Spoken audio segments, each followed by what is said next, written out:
Salut à tous, on se retrouve aujourd'hui dans une nouvelle vidéo. On va voir ensemble aujourd'hui comment choisir son fond de teint. Alors choisir son fond de teint, ça va demander vraiment deux critères particuliers. Il va falloir d'abord choisir la bonne texture en fonction de notre type de peau et choisir également la bonne couleur ou plutôt la bonne nuance. Le fond de teint, c'est l'élément essentiel du maquillage. Vous ne pourrez jamais avoir un vraiment totalement joli maquillage si vous n'avez pas un joli teint. Même si vous avez bien travaillé vos yeux, fait une jolie bouche, si le teint n'est pas joli, le résultat ne sera pas optimal. Un bon fond de teint, c'est quoi? Et bien tout simplement, c'est un produit qui va respecter la peau, qui va protéger la peau, qui aura un rendu invisible sur la peau, un rendu vraiment naturel et lumineux. Les rôles du fond de teint, c'est simple. Uniformiser le teint et le grain de peau, lisser les traits et illuminer le visage. Mais le fond de teint, en plus d'être un accessoire indispensable de maquillage, il est également un produit de soin. Et oui, on l'oublie souvent, mais le fond de teint est bon pour la peau. Quand je dis bon pour la peau, je parle des fonds de teint de qualité bien sûr. Le fond de teint va également avoir un rôle hydratant, protecteur UV et protecteur de l'épiderme.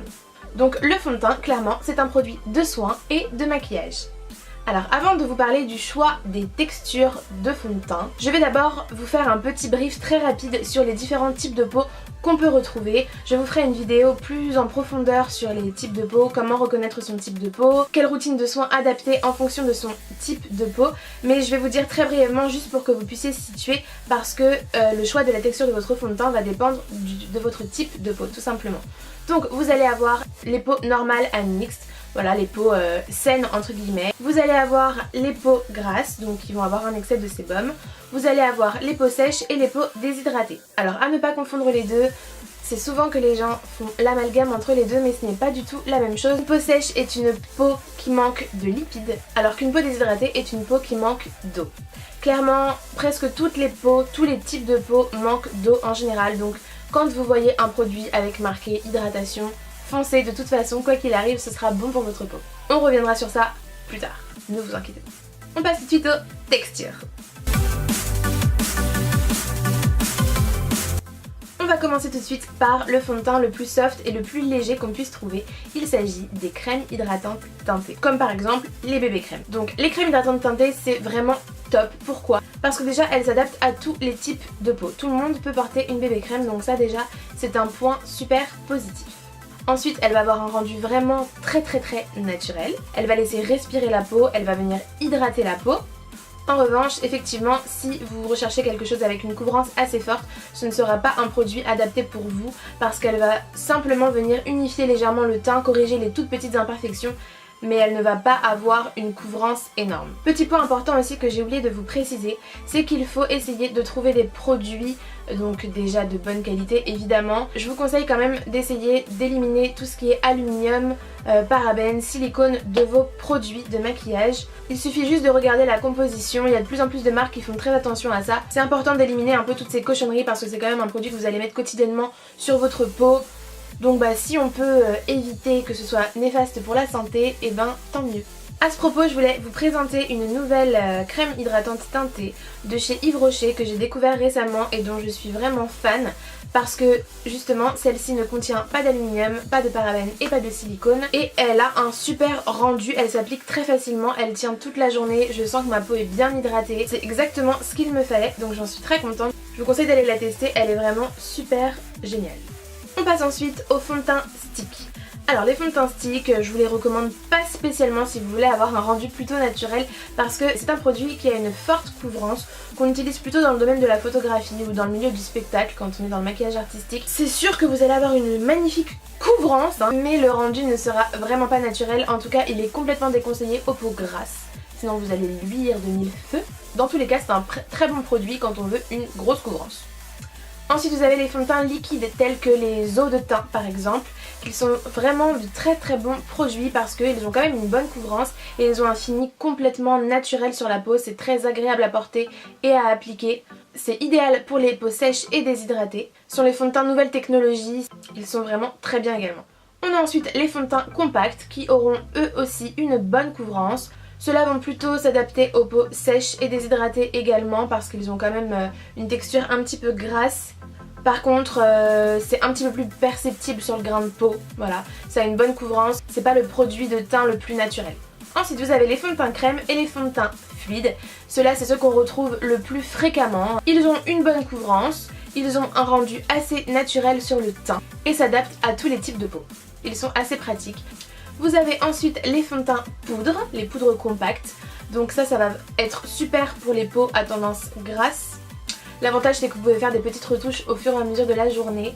On le déconseille sur les peaux sèches parce que ça peut venir marquer un petit peu les petites plaques déshydratées. Faut faire attention quand même parce que ça peut tacher justement, ça peut faire un effet un peu... voilà, il faut pas en mettre de trop, il faut surtout avoir la bonne couleur. Mais sinon vous pouvez préférer les poudres minérales qui elles vont être beaucoup plus douces. Le seul bémol avec les poudres minérales c'est qu'il faut faire attention parce qu'elles ont tendance à s'oxyder et à changer un petit peu de couleur au fil de la journée. Donc en gros c'est à vous d'aller tester des textures différentes, bien évidemment en fonction déjà de votre type de peau et de voir lequel vous convient le mieux. Tout ça il faut tester de toute façon, n'hésitez pas à demander des échantillons. Comme ça vous pouvez tester le produit sur une journée, voir si ça vous convient. Maintenant vous savez qu'il existe beaucoup de textures différentes, donc c'est vraiment à vous de choisir celle qui vous conviendra le mieux. Une fois la texture trouvée, il va maintenant falloir passer au choix de la nuance. Vous avez vraiment toutes les teintes possibles. Vous avez donc des sous-tons dorés, des sous-tons rosés, des sous-tons beige. Il faut dans tous les cas faire une touche d'essai pour trouver la couleur adéquate. N'allez pas dans un magasin en vous disant ah bah moi je pense que c'est celui-là, ça a l'air de ressembler à ça. Non non non. Donc il faut bien évidemment faire une touche d'essai. Et la touche d'essai ne s'effectue pas sur la main, sur le poignet, sur l'avant-bras ou je ne sais où. Non, elle s'effectue tout simplement sur la peau du visage et nulle part ailleurs. Donc vous allez venir faire une petite touche d'essai sur l'ossature de la mâchoire, sur la pommette, peu importe, mais vous allez vraiment venir tester directement sur la peau de votre visage la couleur car on n'a pas la même couleur sur le corps et sur le visage. Je vous conseille de faire ça devant des lumières plutôt blanches. Les lumières blanches vont être la lumière qui va refléter le plus la lumière naturelle. Vous avez une lumière avec des sous-tons jaunes, ça risque de fausser un petit peu la couleur, vous aurez un mauvais rendu. Et je reprécise encore une fois que la couleur qui sera la couleur idéale pour vous sera la couleur qui ne sera pas perceptible sur votre teint. C'est ça le but en fait. C'est d'appliquer la couleur et de se rendre compte que ça matche complètement, qu'il n'y a pas du tout de démarcation. Si vous voyez que c'est plus clair ou plus foncé, non, c'est pas possible. Il faut que ça soit exactement pareil. Et si vous vous dites ouais mais moi j'aimerais bien avoir un teint un petit peu plus bronzé, nanana. Oui mais c'est pas avec le fond de teint qu'on fait ça. On fait ça avec les bronzers, les blushs, les illuminateurs. Voilà, pour venir structurer un petit peu le visage. Le fond de teint lui il va seulement venir unifier le tout. C'est tout. Alors il vous faudra sûrement une teinte pour l'hiver et pour l'été si vous avez tendance à bronzer. Effectivement vous aurez des petits tons en plus ou en moins en fonction des saisons. Donc l'idéal c'est d'avoir deux teintes sauf si vous utilisez des crèmes hydratantes teintées car l'avantage c'est qu'elles s'adaptent elles-mêmes à la couleur naturelle du teint. Et maintenant on va voir ensemble le matériel à utiliser pour appliquer son fond de teint.